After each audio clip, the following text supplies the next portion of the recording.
অনেকদিন পর আবারও ইব্রাহিম আলাইহিস সালাম ফিরে আসলেন। জি, ফিরে যখন আসলেন তখন দেখলেন যে তার ছেলে জমজম কূপের পিছনে কিছু কাজকর্ম করছে। জি,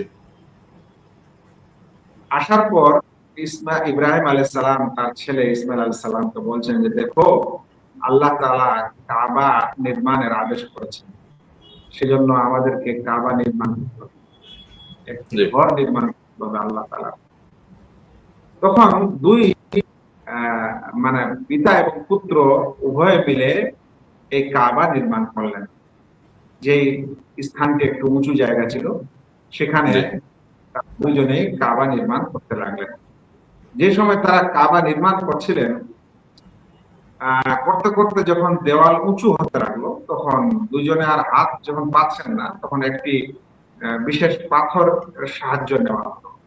সেই পাথরটাকে বলা হয় মাকামে ইব্রাহিম, মানে জি, ইব্রাহিম আলাইহিস সালামের দাঁড়ার স্থান। মাকাম মানে স্থান। তো যার জি, উপর তিনি দাঁড়িয়েছিলেন, দণ্ডায়মান হয়েছিলেন, হয়ে নির্মাণ করছিলেন কাবা, সেজন্য তার নাম হলো মাকাম।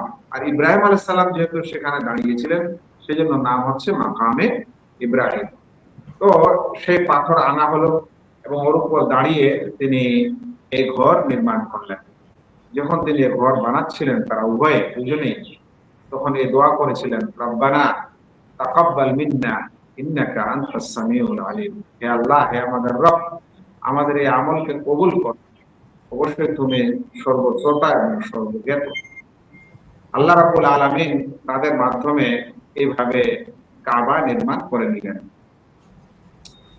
এই ঘটনা, কাবা নির্মাণ যখন হলো, তখন আল্লাহ রাব্বুল আলামিন তাকে আদেশ করলেন যে, তুমি আওয়াজ দাও পৃথিবীবাসীকে, জগৎবাসীকে, যেন তারা এই কাবা ঘরের হজ করতে এবং জিয়ারত করতে আসে।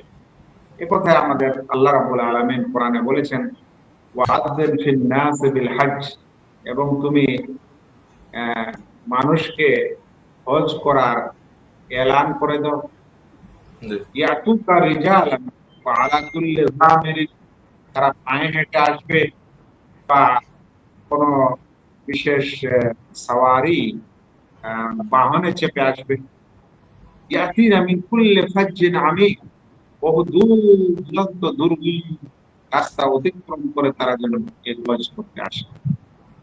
এই ডাকের সম্পর্কে কিছু তথ্য এসেছে যে ইব্রাহিম আলাইহিস সালাম এই ডাকটি দিয়েছিলেন আহ আবু কুবাইস পাহাড়ের উঠে, জি, কিংবা হিজর, যে স্থানটা ছাড়া ছিল, কিংবা সাফাতে উঠে তিনি এই আওয়াজ দিয়েছিলেন। আর আইয়ুহান নাস ইন্না রাব্বাকুম বানা লাকুম বাইতান ফাহাজ্জু, যে তোমাদের রব একটি ঘর বানিয়েছেন, তোমরা হজ করতে আসো।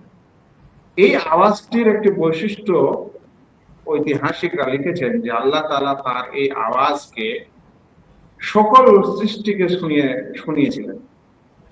মানে আজ একটি আওয়াজ দিলে যতদূর আওয়াজ যতদূর শুনে, হুম, আলহামদুলিল্লাহ এই যন্ত্রপাতির মাধ্যমে আমরা এখান থেকে গোটা পৃথিবীকে শোনাতে পারছি। এটা মানুষের জি, তৈরি। তো ইব্রাহিম আলাইহিস সালাম যখন এই আওয়াজটা দিয়েছিলেন, বলা হয়েছে ফাসমা আল্লাহ নিদা কুল্লাম, সকল সৃষ্টি তার এই আওয়াজকে শুনেছিল, মানে আল্লাহ তাআলা শুনিয়েছিল। আচ্ছা, অতঃপর মানুষেরা হজ শুরু করলো। যেই হজ ইব্রাহিম আলাইহিস সালামের যুগে, ইসমাইল আলাইহিস সালামের যুগে, তারপরের যুগে করতে আলহামদুলিল্লাহ এখন হচ্ছে। কিন্তু প্রত্যেক নবীর যুগে হজের হয়তো নিয়ম নীতি কিছু না কিছু ভিন্ন ছিল।